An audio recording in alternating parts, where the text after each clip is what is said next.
Hello and welcome, everyone. I'm Joe, here with me is my co-host Stan. Hello and greetings. And today we're reviewing the next episode of Cobra Kai, which is episode 4, Cobra Kai Never Dies. A phrase brought into this franchise by Terry Silver, a really, really good character from Karate Kid 3, which we will at some point get to reviewing. Anyways, Cobra Kai. Johnny starts off fairly drunk because life sucks for him. And he decides to paint a large organ onto Danny's large billboard, which I know people will probably want to hear us say the crude term that it is, and it is a little amusing. But we can't. YouTube, and honestly, it would kind of break any kind of rules of civility to actually say what it is. So, we're not going to say it. That said, we all know what it is. And Danny has been shunned by Sam earlier in the episode, even as Anthony steals her pancakes and proceeds to make a grotesque show of gluttony, which reminded me both of Gluttony, the character from Full Metal Alchemist Brotherhood, and Commodus. I think that's the problem with Antony, is that we're reminded of Marcus Aurelius and Commodus. Marcus Aurelius was one of the finest Roman emperors around back in the ancient Roman period. He was also the author of the Meditations. That said, Commodus was a failed son who destroyed the empire with his incompetence, stupidity, and corruption, and gluttony in all meanings of the word. Here, Antony really reminds me of, this relationship reminds me of that, where we're just left going, why treat Antony with any favoritism here? Why doesn't Danny discipline him or just throw him into a lake or something and get him to try to instill in him the discipline that Miyagi instilled in Danny? But the problem is, the only explanation we can think of is that it's his son, and Amanda will never let him actually discipline his son. So it's a twofold problem. Quite honestly, Danny would be better off without his son. Just as Marcus Aurelius would have been better off without his. That aside, Danny gets to work to find that Amanda has no sympathy. Instead, she patronizes him very obnoxiously, which, this is a funny situation. Some of the humor with her is pretty funny, but some of the patronizing attitude, yeah. But Louis is just the funniest one. Did you guys see the billboard? Oh gosh. And then him and Arnoush have to repaint it over it, only to find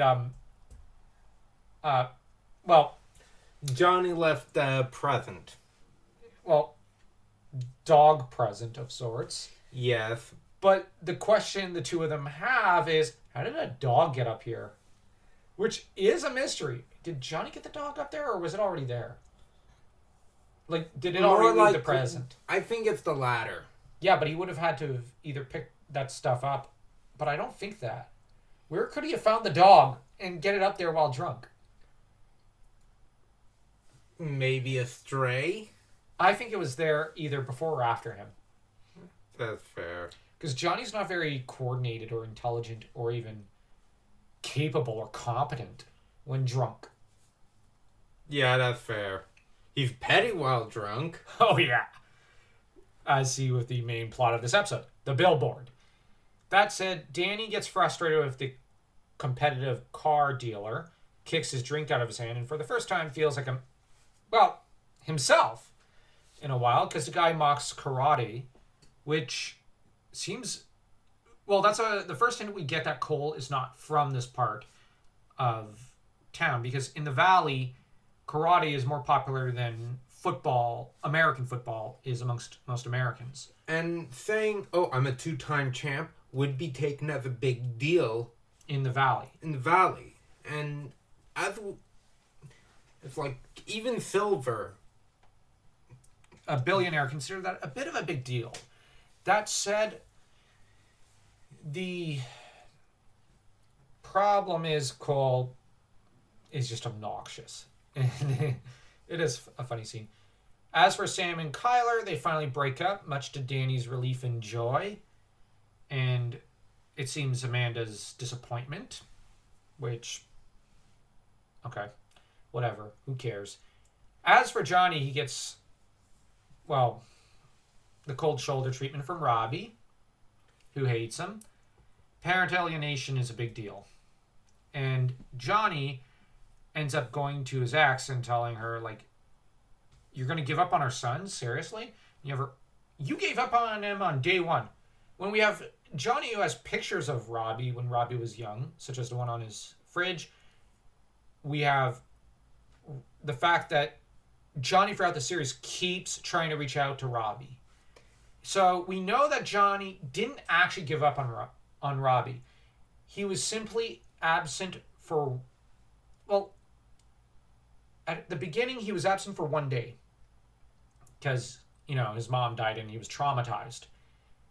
That said, as to, and not to mention, with his mom's death, he would have had to deal with Sid in that moment. Yeah. And that funeral would not have been fun. With that said, Johnny, we know for a fact, eventually was booted out of Robbie's life, so he started visiting less and less, which is likely around the time of adolescence. So Robbie likely got quite a bit of parental redirection. And you add to that the fact that teenage rebellion. So that Johnny, there was no way he could actually keep visiting his son. He did not have custody. The courts obviously awarded it to his ex. And he was obviously not wanted.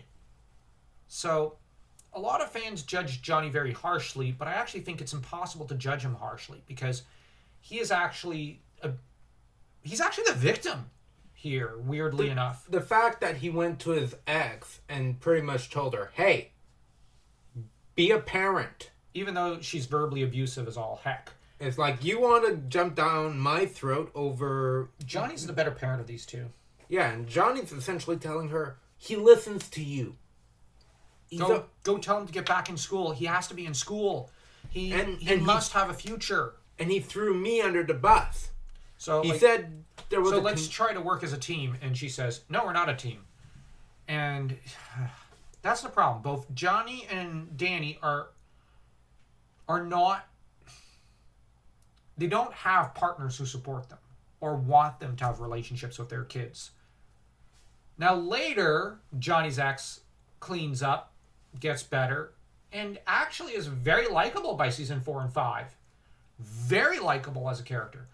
And her journey towards likability is very organic. So you actually kind of start to see it from her point of view, and you understand that she's a woman with addiction problems, and she gets help and resolves those addiction problems. And she gets back on speaking terms with her parents, whom apparently she shunned because she's an addict. And her parents could not bear to see her destroy herself. So that's a plot thread that's very fascinating to hear about. And I actually think that maybe at the beginning of season 5, Robbie should have gone with her to her parents. But obviously she wanted to make it a tentative... Well, she's moving back in with mom and dad. She wanted to make it tentative and not just drop her kid on their lap along with her. Because she's also a 40-year-old woman at the very least. So moving back in with mom and dad would probably be a little hard on her. And hard on them. Plus, it's like, sure, she did a lot in order to kick the addiction. But the post, just getting out of the rehab center and getting herself back on her feet, and having a rebellious teen like Johnny like Robbie. Freudian slip there. Johnny was a pretty rebellious teen as well when he was a teen. It's like with Robbie being who Robbie is, she might need a bit of time to truly get back on her feet. Yeah, because Robbie's very needy. And she needs to be in a good headspace. Yeah. Now, and she's not going to be after rehab. I mean, no offense, but like, it's not that rehab's not good for people. It obviously does do some good. But it's just a matter that for at least a little bit, rehab is like an addiction. Once you're back out into the real world, you can't have that training wheels forever. So you need to kick rehab, and you can't go back to the drugs and the booze. So, you know, you're in some ways worse off than any other person in our societies. So she's got a lot of help that she's going to need. And she does not have the ability to manage her kid. So there's that. She's a very complex character, her. And she's very expertly played by her actress. That said, Johnny decides that if Robbie and his ex have given up on him, he's going to get on his hands and knees and beg Carmen for permission to see Miguel again. Because, as he puts it, that kid is the only one who's never given up on me. And it's a heartbreaking scene as you realize that Johnny is truly alone in the world. And Carmen, when she closes the door very gently, she turns around to find her mom there, and her mom doesn't give a hilarious line like she often does, just gives a very sincere, "I like him," in Spanish, in a tone that's a bit of a reprimand to her daughter. So there, we learn that the actress who plays Carmen's mom has range, because she's not just a comedy character. She is a source of a great deal of humor in this series, very good humor, but she's also a very deep character in her own right.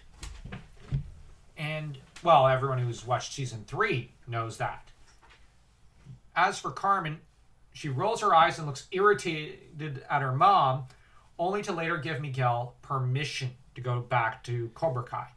At the end of the episode, Johnny tells Miguel that you lost because you didn't have enough defense. But the best defense is more offense.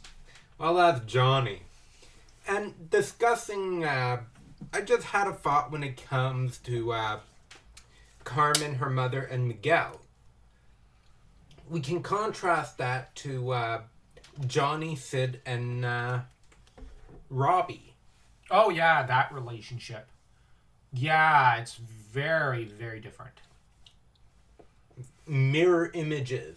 I think we're supposed to see Johnny and Danny's arcs in this episode, and their relationships with their families as mirror images, as well as Johnny's, Carmen, and Miguel, and Robbie, and whatnot.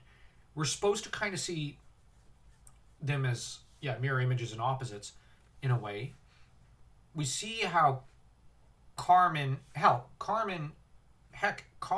and Johnny's ex are mirror images and opposites of each other.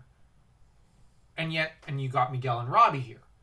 But the difference is, one chooses to compromise, the other doesn't. And so there's a very good moral lesson there about compromise and about how children do need both parents. They do. One parent is not enough. It'll never be enough. They need both a male and a female role model, no matter what. And on that note, let's rate this episode. I'm actually going to say it's a 3.3. It's a 3.5 for me because I just love the comedy in this episode. 3.5. We see a lot of the storylines that are starting to truly bud in this episode. Yeah. Anyways, if you enjoyed this video, feel free to smash that like and subscribe button as though you were karate chopping them.